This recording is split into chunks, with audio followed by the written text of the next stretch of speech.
TikTok is scanning its users' ages. Linus Tech Tips has been hacked, lots of Go Anywhere data breaches, tons of Windows 11 stories, and a lot more. Welcome to Surveillance Report 127, everybody, where we are dedicated to keeping you private and secure with the latest news in the past week. I am Henry from TechLore. I am Nathan from The New Oil. Promo segment this week is exactly the same as it is every week, which is Patreon. Go support us on Patreon. This is all free to you, and we have amazing Patreon supporters that keep this podcast going back here entirely for free so we can upload all this stuff to you every single week. So we really appreciate all of our patrons, and you also get some exclusive perks if you join that, like you get to join our Q&A, which we post every week at the end of these episodes, and also you get access to VIP shows where we remove these promo segments automatically, and we include more of our rants and extra discussions. If you don't want to use Patreon for whatever reason, be it for privacy or you don't want to enter Patreon because you don't like them, we do support LibraPay if you want to do recurring subscriptions, but there are no benefits involved with that. And if you want to avoid all of these centralized entities in any capacity, we do support Monero as well, so you can directly support us via Monero. We don't see anything about you, but we do see your support, and we do see that we receive some support from random anonymous people on the internet. So we thank each of you who supports this podcast via that method as well. That's it for the week, and now let's get into the highlight story. Okay, our highlight story comes from TikTok. The headline says, TikTok CEO company scans public videos to determine users' ages. And real quick, so this comes from the TikTok hearing that's going on. For those of you who somehow have not heard about this, right now TikTok is being grilled by the U.S. Congress. In my opinion, I'm sure this is not a hot take. It's a lot of moral panic over like, oh, TikTok's so bad for privacy and national security and all this. And meanwhile, Facebook and Amazon and Apple all do the exact same stuff, and Google all do the exact same stuff, but we're zeroing in on TikTok because China. That said, we might give like a more actual analysis of the hearing, but it's not over yet. There's at least one more next week that I'm aware of. There might be even more after that. So we're not talking about that right now, but we are focusing on some of the stories that have come out from this. And one of the biggest ones that directly concerns privacy is this scanning of videos. So I'm going to quote the article here. Amid questioning about TikTok's use of biometrics in today's congressional hearing, TikTok CEO Xiaozi Chu, probably screwed that up, offered some insight into how the company vets potentially underage users on its platform. After denying the app collects body, face, or voice data to identify its users beyond what's needed for its in-app AR filters to function, that is, the executive was asked how TikTok determines the age of its users. Chu's initial answer was expected. The app uses age gating. This refers to the commonly used method of asking the user to provide their birth date. In TikTok, there are different experiences for under 13, blah, blah, blah.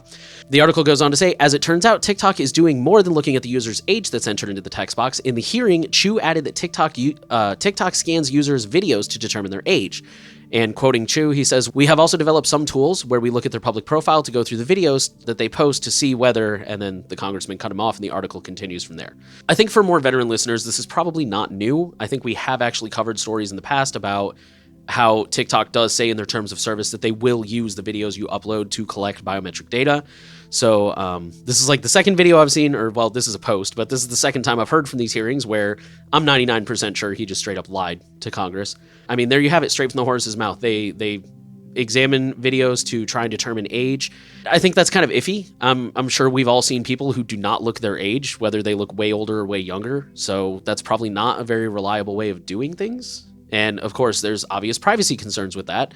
Although, not to victim blame, I think anything you put on TikTok you should kind of expect is going to be abused privacy-wise. So, I don't know. You have any thoughts on this?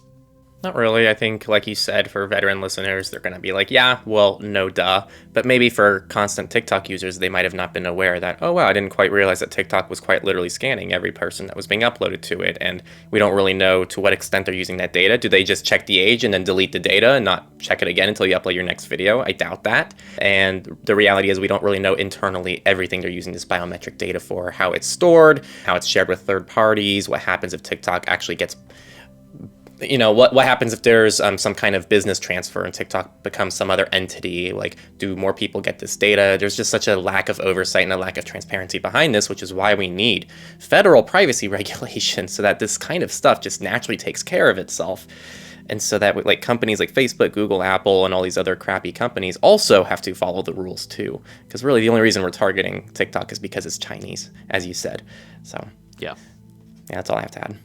I do want to add one more thought onto that. Like you said, I really feel strongly a lot of people tend to like victim blame and privacy gatekeep And, like, oh, you're dumb if you use TikTok. Why does anyone even use this platform? It's so stupid. And for the record, I'm not a big TikTok user, but my wife regularly shows me videos that I'm like, all right, that was actually pretty funny. Like, I do see why some people use these platforms. Does that not mean that 90% of the videos are probably stupid and brain-meltingly dumb? Yes, probably, but there's a few gems in there. I get it. And for a lot of people, I really don't think they're using it because they don't care about their privacy. I think they genuinely don't know how bad it is. That's something I personally saw with Cambridge Analytica. Is a lot of the time when I would talk to friends and family about like, hey, did you hear this came out and this was discovered? And 99% of the time they were like, oh no, I didn't know that. So I really don't think most people are using it because they don't care about their privacy. I think most people are using it because they get something out of it and they don't realize how bad the privacy invasion is. I mean, like I said, I've already, at least twice, I'm convinced that this dude's lying. So we're probably not going to get everything out of this hearing, but I think we are going to get enough things that we can be like, look, this came straight from the CEO, straight from the horse's mouth. So this is kind of useful stuff to share with people, who use TikTok to try and show them how bad it really is.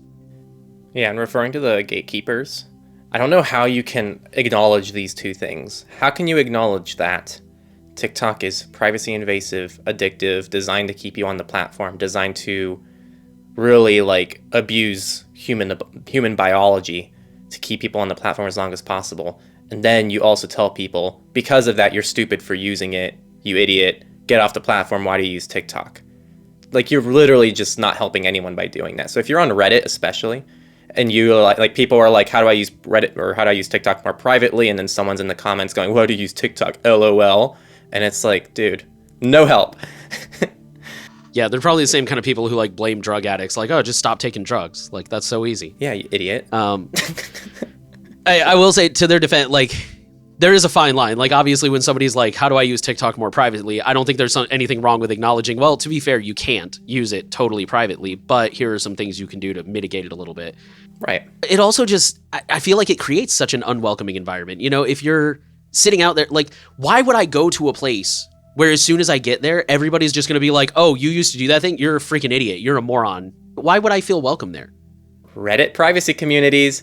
Yeah, and like, again, there's nothing wrong with admitting like TikTok is bad, TikTok is not private, but don't make fun of the people because they probably don't know any better. And once they start realizing it and they're like, oh, maybe I should learn more about this. Maybe I should dig into this. Oh, here's 20 videos calling me the stupidest person on earth because I didn't know any better. Like, we don't send kids to school and then go like, you don't know the alphabet, you freaking dumbass. Like, we don't do that. Yeah, it does not create a welcoming environment for people who are like researching this stuff and trying to get out of there. All right, let's go ahead and move to data breaches. We're going to start with a really quick one. The car company Ferrari has disclosed a data breach after receiving a ransom demand. The information stolen includes names, addresses, email addresses, and phone numbers. They did not say how many customers were affected. Our next story comes from Kids Tech Camp ID Tech, who is still silent weeks after a data breach. So ID Tech provides coding courses for kids, and they have not acknowledged a breach or notified parents.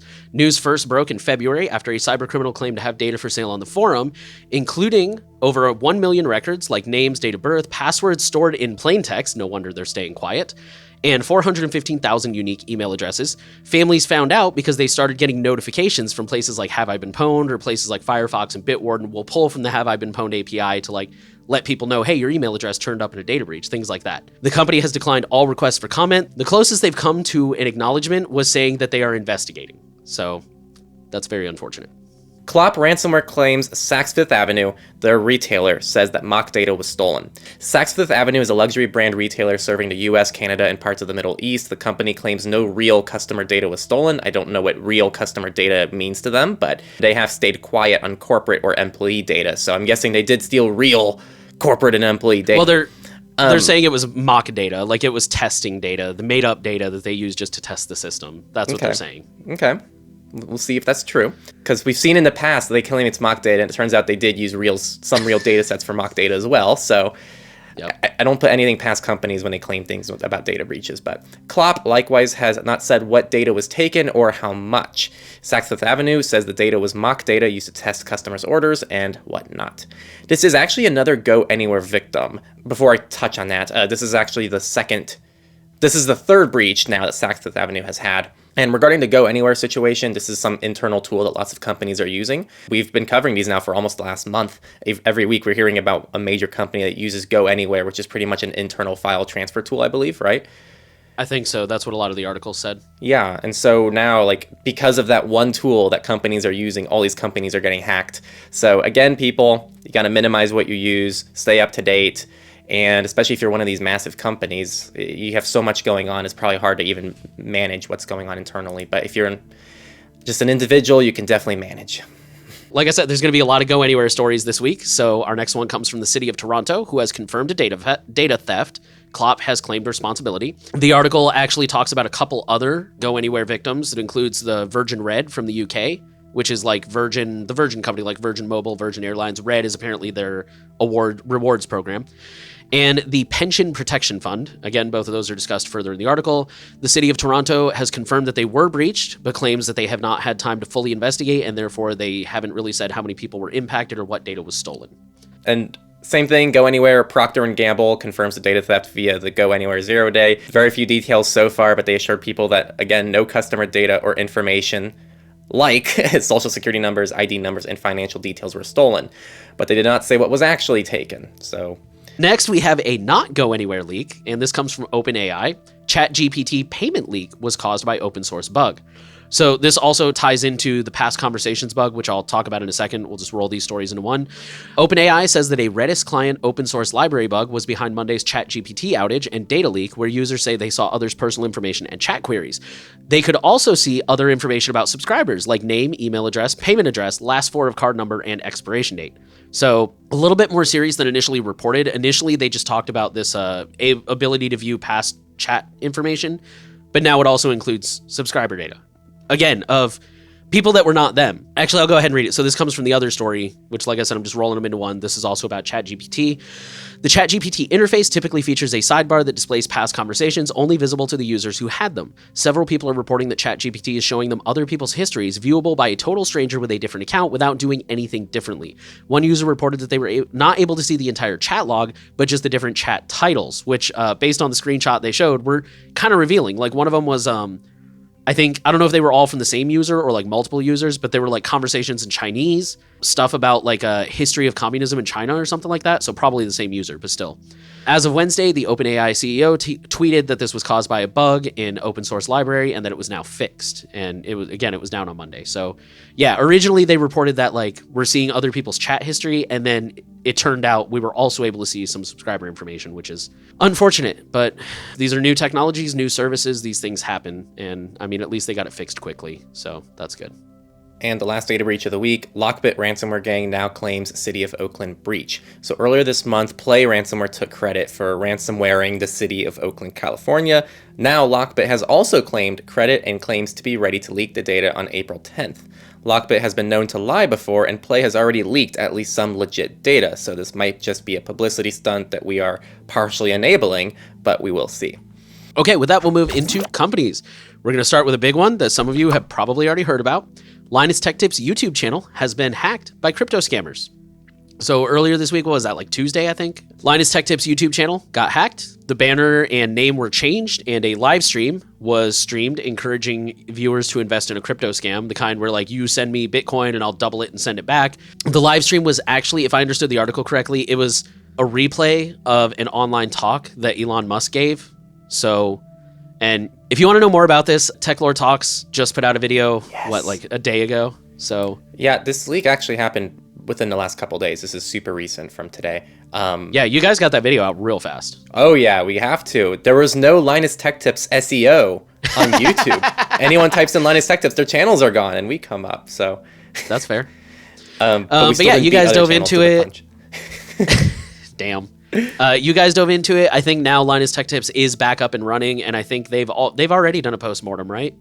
Yeah, so what ended up happening, we actually pretty much called it in the Techlore Talk. So they were phished via some kind of contact email, some malicious PDF or something like that.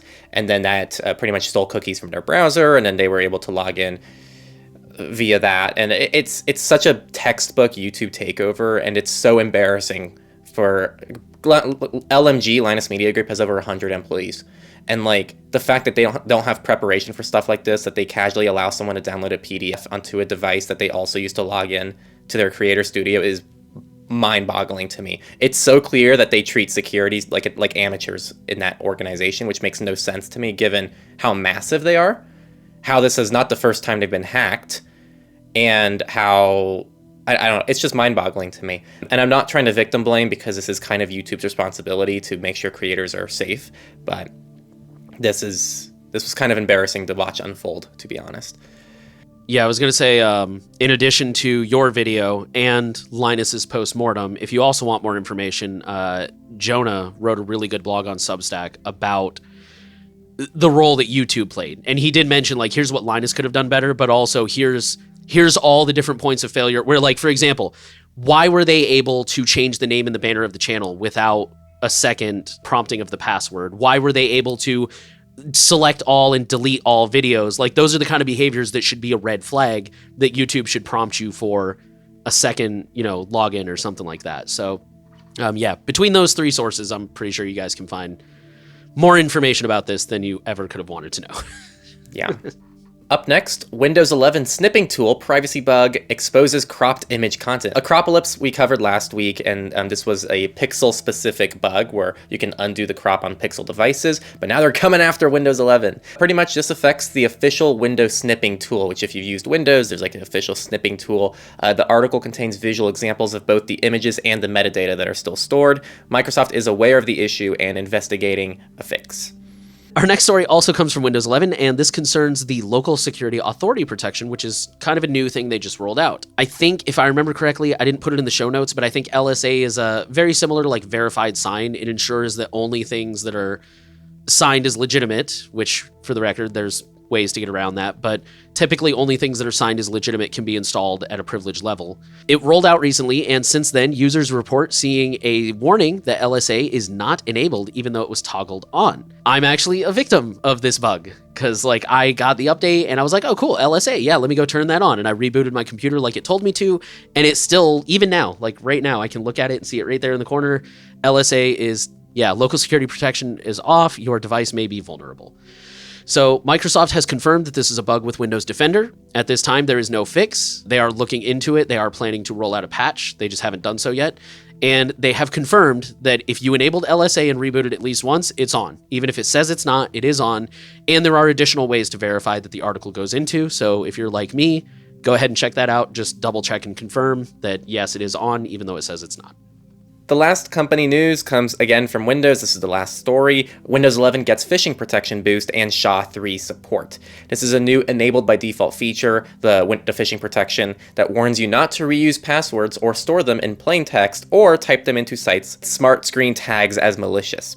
The password warnings were previously disabled by default, but now will be enabled by default. So that's nice for people who are still doing things like keeping all their passwords in a freaking document or something. And more importantly, now Windows now supports SHA-3 hashing, which is really important for security. So I'm very happy to see that. With that, we'll move into research, and we got a couple of good ones this week. We'll start off with a Coinbase wallet red pill flaw allowed attacks to evade detection. Quoting the article, security researchers at Zengo Wallet have discovered that dApps, including Coinbase Wallet, were vulnerable to a new attack that allows smart contracts to hide malicious behavior during transaction simulations. This causes the user to believe a transaction will be safe and allow it to continue, only later learning that the smart contract stole their assets. The vulnerability was disclosed to Coinbase, who has since addressed the reported security problems and awarded Zengo multiple bug bounties for their responsible disclosure. Normally, this is where we say don't use online wallets and store things on a cold wallet or a software wallet at least, but I don't know if that would have changed anything, to be totally honest. So I guess the moral here is just be careful. Always try to be cautious, and remember that especially the deeper you get into crypto, the more you are on the cutting edge of things, and you're probably going to run into a lot of scams and bugs and things like that, and you need to be especially cautious. Up next, inaudible ultrasound attack can stealthily control your phone and smart speaker. So I'm going to do a lot of quoting here. This is a lot of quotes. So American University researchers have developed a novel attack called this near ultrasound inaudible Trojan, or what they call an NUIT, that can launch silent attacks against devices powered by voice assistants like smartphones, smart speakers, and other IoTs. The main principle that makes NUIT effective and dangerous is that microphones and smart devices can respond to near ultrasound waves that the human ear cannot, thus performing the attack with minimal risk of exposure while still using conventional speaker technology. So in the post on the site, they explained that this can be incorporated into websites, for example, that play media or YouTube videos. So they could load like malicious YouTube videos that would do this, tricking targets into visiting these sites or playing malicious media on trustworthy sites is a pretty simple use case of social engineering. The researchers say that these attacks can be conducted using two different methods. The first is when a device is both the source and the target of the attack. So they target someone's MacBook, which triggers the Siri on the MacBook. Oh, they already gave an example that I didn't have to come up with. But basically what she said. Yeah, same thing. The other method is when the attack is launched by a device with a speaker to another device with a microphone, such as a website to a smart speaker. This can happen even in Zooms during meetings. If someone unmutes themselves, they can embed the attack signal to hack your phone. And I assume also that you can social engineer a friend or a trusted person if they really wanted to do damage. So right now I could be playing some sounds for Nate here on Signal as we're doing our video call. We'll get to that. Okay. We'll address that. Cool. Keep going. So the researchers tested 17 popular devices that run the voice assistants and found that they're all ownable using any voice, even robot generated, except for Apple Siri, which requires emulating or stealing the target's voice to accept commands. Hence, if you can authenticate on your smart device using your vocal fingerprint, it is recommended that you activate that additional security method. Chen also advised that users monitor their devices closely for microphone activations, which have dedicated on-screen indicators on iOS and Android devices. Finally, this is where it comes in, using earphones instead of speakers to listen to something or broadcast sound effectively protects against all of these attacks. So, I got my earphones keep your AirPods in. I got my earphones in, man. With that, we will go into the politics section, and we have a lot of stories this week, some good, some not so good. We will start off with some news from Tutanota. It says U.S. federal agencies required to adopt post-quantum security, private sector advised to follow. So this appears to be a part of the recently passed national cybersecurity strategy, which was pretty big and comprehensive, so that's why we're still kind of learning things about this at even a few weeks later. Quoting Tutanota, it says the new legislation encourages federal government agencies to adopt technologies resistant to quantum decryption attempts. The Office of Management and Budget is required to start implementing NIST-approved cryptographic algorithms to protect IT systems in the executive branch by July 5th of this year. Additionally, it is required to submit a report detailing the strategy and necessary funding to transition to quantum-safe systems by December 21st of this year. A third provision of the bill requires the agency to coordinate with international standards organizations for post-quantum security. The cybersecurity strategy also asks the private sector in the U.S. to follow the government's model in preparing its own networks and systems for our post-quantum future, unquote. It goes on to say quantum computing is no longer a distant possibility, but already a reality, and they cite all of these things that I'm about to say for the record. The Riken Research Institute in Japan has announced it will make the country's first domestically built quantum computer available online for several hundred businesses and academic institutions. For several businesses, and they didn't say several hundred, just several. By the end of this month, Riken plans to connect this quantum computer prototype to the world's second fastest supercomputer, Fugaku, by 2025 in order to expand its real-world use cases, including research related to materials and pharmaceuticals. This is not an isolated development, but part of what looks like a quantum computing arms race. According to Japan's Science and Technology Agency, over the past 3 decades, China has registered the most patents worldwide for quantum computing, approximately 2,700, followed by the US with roughly 2,200 and Japan with 885. It's clear the world is on the verge of a technological revolution with the emergence of quantum computers, which promises unprecedented processing power and the ability to solve complex problems that the classical computers cannot, unquote. The rest of the article is honestly basically just a sales pitch for Tutanota and how they've already implemented certain quantum-resistant algorithms and stuff like that, but it's still an interesting read just for all of this background information. Next one's a little spooky. So in the world of Utah, in the US, which is a state, for those who are outside the US, they have passed a law that requires parental permission for teens to use social media. Quote, under the new laws, companies like Meta, Snap, and TikTok would be required to get parents' permission before teens could create accounts on their platforms. The laws also require curfew, parental controls, and age verification features, unquote. And then a new quote. In addition to the parental consent and age verification features, the laws also bar companies from using a design or feature that causes a minor to have an addiction to the company's social media platform. Final, unquote. For now, it's not clear how Utah officials intend to enforce the laws or how they will apply to teenagers' existing social media accounts. Both laws are scheduled to take effect next March. So we do have a little more TikTok news. This comes from France, who has banned TikTok from government phones, but also banned Twitter, Instagram, and other apps Yes. on government employees' phones. Yes. Yes, I know. I'm so excited. So this is how it should be. So I'm going to quote the article. France has announced Friday it is banning the, quote, recreational use of TikTok, Twitter, Instagram, and other apps on government employees' phones because of concerns about insufficient data security measures. The move follows similar restrictions on TikTok in democratic countries, but the French decision also encompassed other platforms widely used by government officials, lawmakers, and even President Macron himself. The French Minister for Transportation and Public Administration said in a statement that recreational apps aren't secure enough to be used in state administrative services and could present a risk for the protection of data. The ban will be monitored by France's cybersecurity agency. The statement did not specify which apps are banned, but noted that the decision came after other governments took measures targeting TikTok. The Minister for Transportation and Public Administration's office said in a message to the Associated Press that the ban will also include Twitter, Instagram, Netflix, gaming apps like Candy Crush, and dating apps. Exceptions will be allowed. If an official wants to use a banned app for professional purposes, like public communication, they can request permission to do so. This is how it should have been. Like, if you want to ban TikTok on government devices, I'm actually totally in favor of that for government devices.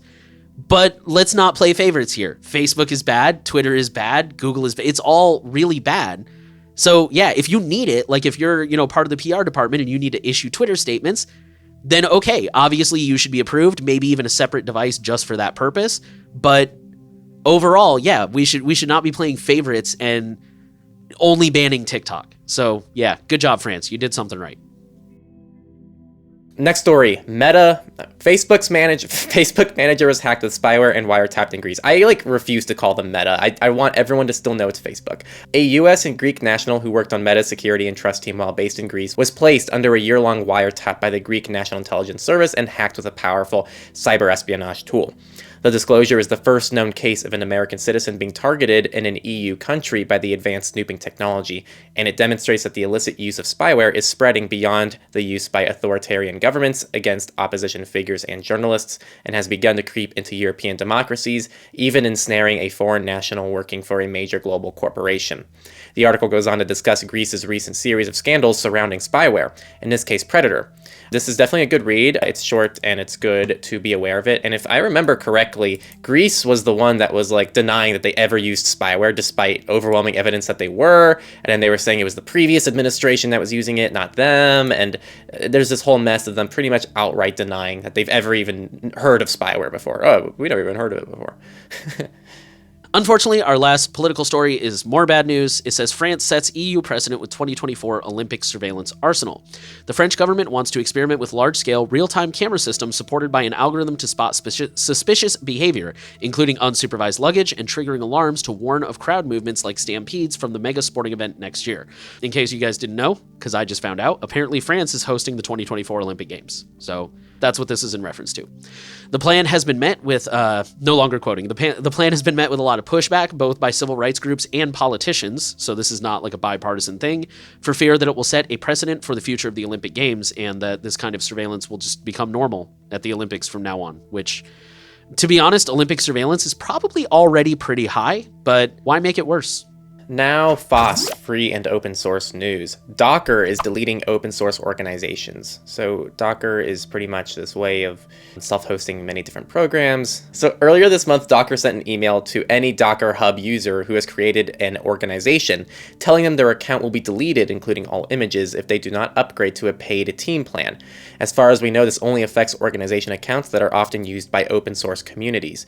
There was no changes to personal accounts. Free personal accounts have a 6-month retention period, and why this is a problem is because, one, paid team plans cost $420 per year, paid monthly. 2, many open source projects have published images to the Docker Hub for years, and also the Linux Experiment, which is a YouTube channel, also notes that if you don't sign back up for a free account, your username might be swiped by a malicious actor who can continue to push out malicious Docker images as you. So definitely kind of a nasty turn of events for Docker.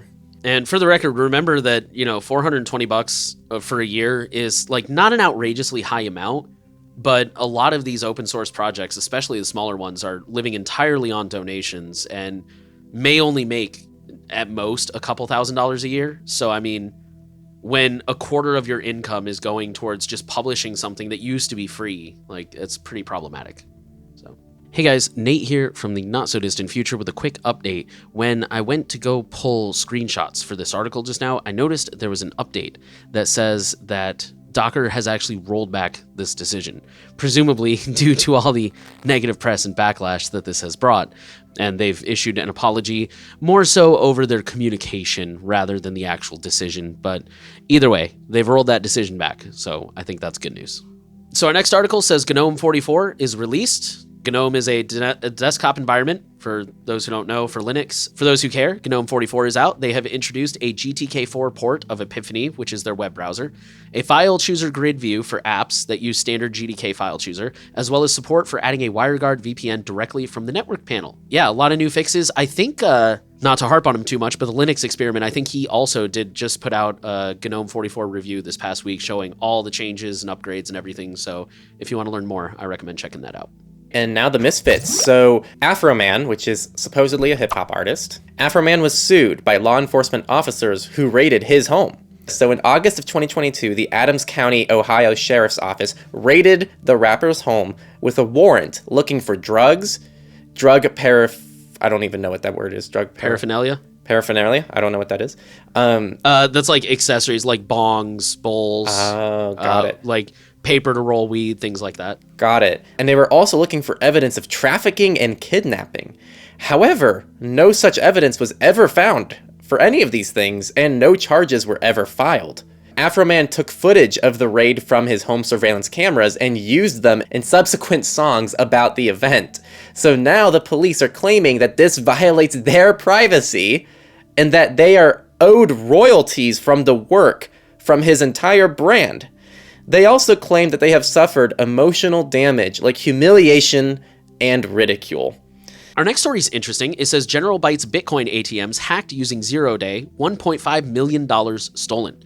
Quoting the article, General Bytes makes Bitcoin ATMs, allowing people to purchase or sell over 40 cryptocurrencies. Customers can deploy their ATMs using standalone management servers or General Bytes cloud service. Over the weekend, the company disclosed that cybercriminals exploited a 0-day vulnerability tracked as BATM-4780 to remotely upload a Java application via ATM's master service interface and run it with BATM user privileges. Attackers could then access the database, read and decrypt API keys used to access funds, send funds from hot wallets, download usernames, password hashes, and turn off 2FA, access event logs where customers scanned private keys, which was stored on older versions of the software, and I think that's about it, but maybe some other stuff. The company took to Twitter to urge customers to take immediate action and install the latest updates to protect their servers and funds from attackers. Furthermore, in response to this, General Bytes is closing down their cloud service. The article notes that they have been breached multiple times in the past, and they have basically decided we can no longer keep this secure. It's not worth even trying, so we're just going to close down our cloud service. But they have offered to assist customers in setting up their own instances. So hopefully that will reduce the attack surface. So a sex worker-led payment platform shuts down after being cut off by processor. So SpankPay, that's the name of the processor, is the payment side of the blockchain SpankChain. It is a sex worker-led alternative to more mainstream cryptocurrency exchanges. So this is actually a cryptocurrency exchange similar to Coinbase, but it's sex worker-led. So SpankChain started development around 2017 and SpankPay launched in 2019. Wire Payments, which is the company's upstream payment processor, terminated SpankPay's account because Wire's new payment processor, Checkout.com, doesn't allow processing for payments related to sexual businesses. The moral here is to remember that what was legal or okay yesterday may not be tomorrow, especially when you have things like business transfers and new ownership and things like that. So always keep up to date and have contingency plans, especially if you're working with something like this, where we've seen other issues with like OnlyFans was actually dealing with a big issue when they were trying to really crack down on, I think Pornhub at one time. And we were seeing lots of things come up with porn industry kind of payment processing and how they had to switch payment processors here and there. So it was a total mess. So I think that's actually where this SpankPay thing came from, is they were trying to be an alternative for sex workers because they couldn't go through certain traditional payment processors. Interesting. For those watching, I got to peace out because I have to be somewhere, but Nate will take good care of all of you. And that actually brings us to our Q&A section. We're almost done here. We only had one question this week. Just for future reference, Henry and I, our Q&A section is getting kind of long, so we're probably going to start limiting it to probably 3 or 4 questions. We haven't exactly decided yet. And then we might start answering the rest of them throughout the week as like YouTube Shorts or something like that. Let us know if you guys have a problem with that for some reason. But yeah, we're just trying to figure out how we can keep this section a little bit shorter because it's starting to get a little out of hand. But this week we only had one. It comes from Freddie Mercury, who says, I have a threat model of being subjected to government surveillance while visiting a country, for example, China. That's a pretty high threat model, number one. The question is, should I carry my own phone, which is a Pixel 6 running a custom OS with multiple user profiles, or should I use a burner phone? Are you aware of any shortcomings with that OS, or have any of the custom privacy and security ROMs out there? Would you recommend that OS? So we've been very quiet on this for a while, but I'm going to go ahead and address it. Some of you may have noticed we go out of our way not to name check that particular OS. In fact, you will even see on the screen that they are blacked out. They do not like us. This is not an opinion. This is a fact. They don't like us, mostly Henry. I don't think they have a real issue with me at this time that I'm aware of, but they don't like Henry, and therefore they don't like it when we mention them. So we go out of our way not to mention them. That's not a ding on them. That's not any kind of negative statement. That's just a fact. They don't like it when we mention them, so we're trying to keep the peace by not naming them. That said, so first of all, in a perfect world, a burner phone is definitely your best option. It's totally fresh. You don't have to worry about any leftover data on there from an app that you removed or anything like that. A burner phone is definitely the best option if you can afford it. If you cannot afford one, well, even if you can afford one, I think another big part is to be aware of your rights. Are you legally allowed to refuse a search, for example? Are you legally allowed to refuse to hand over a password? Be aware of what are the consequences if you exercise those rights. Because, for example, here in America, I think they have 48 hours to charge you with a crime. So legally, I can say, I want a lawyer. Legally, they can hold me for 48 hours or 47 hours and 59 minutes, and then just at the last minute be like, all right, we're letting you go. And let's say I showed up the day before a conference. Well, now I've missed my conference, right? I mean, and that's legal. There's nothing I can do about that. Like, sure, I could file a lawsuit afterwards and I may or may not win, but the damage is done. All that to say, yeah, know your rights, know the consequences of exercising those rights. But yeah, as far as if you can't use a burner phone, honestly, and Henry, he kind of gave me his 2 cents before he took off, we don't think there's really any clear advantage over anyone else, whether that's custom OS, iPhone, whatever the case may be, because, and here's one reason why, it's not because we think any of them are lying or anything like that. There is allegations. I don't know if it's ever been proven. I'm pretty sure it has been proven, but there's at very least strong, credible allegations that it's not uncommon practice for a border agent to copy the contents of your device and then give it back to you. And if that's the case, they have all the time in the world now. They might be aware of 0 days that you're not. Again, this is not a ding on anybody. This is just a fact. Companies like Celebrite thrive on 0 days. That's literally their entire business model. I've heard multiple stories of people at DEF CON, like giving a talk and then being approached by, government agents like, hey, if you have any more 0 days you haven't disclosed, we'd really like to hear about them. We'll pay pretty well. So they might have 0 days that may not be public or known. They might have computers that can go ahead and try to brute force any pins, passwords, things like that. Try being the keyword there, of course. And if you're using a really good pin or password, there's always the possibility that, now granted, this depends on how valuable you are to this government, obviously, but there's always the possibility they'll just wait until quantum computing becomes better and try it with that. That's one of the biggest concerns with quantum computing right now, is that it will be able to easily brute force all of our past encrypted messages and crack them. So, and for the record, that's speculation. That's not a guarantee that it'll happen, but it's kind of one of those things where if it becomes cheap enough and feasible enough, why wouldn't they?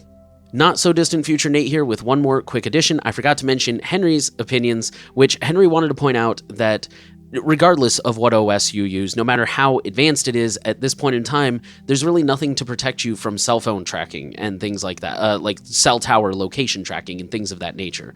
Again, that's a real big thing. If it's a phone that's yours, that's already well tied to you, whether that's through purchasing it on credit or just the fact that you've been using it in your real name for quite some time, and you're going to this country where you're concerned about hostile governments, then that's worth keeping in mind. It doesn't really matter what OS you're on, or even if you get through the border just fine, they're still going to know it's you, and they're going to be able to track you.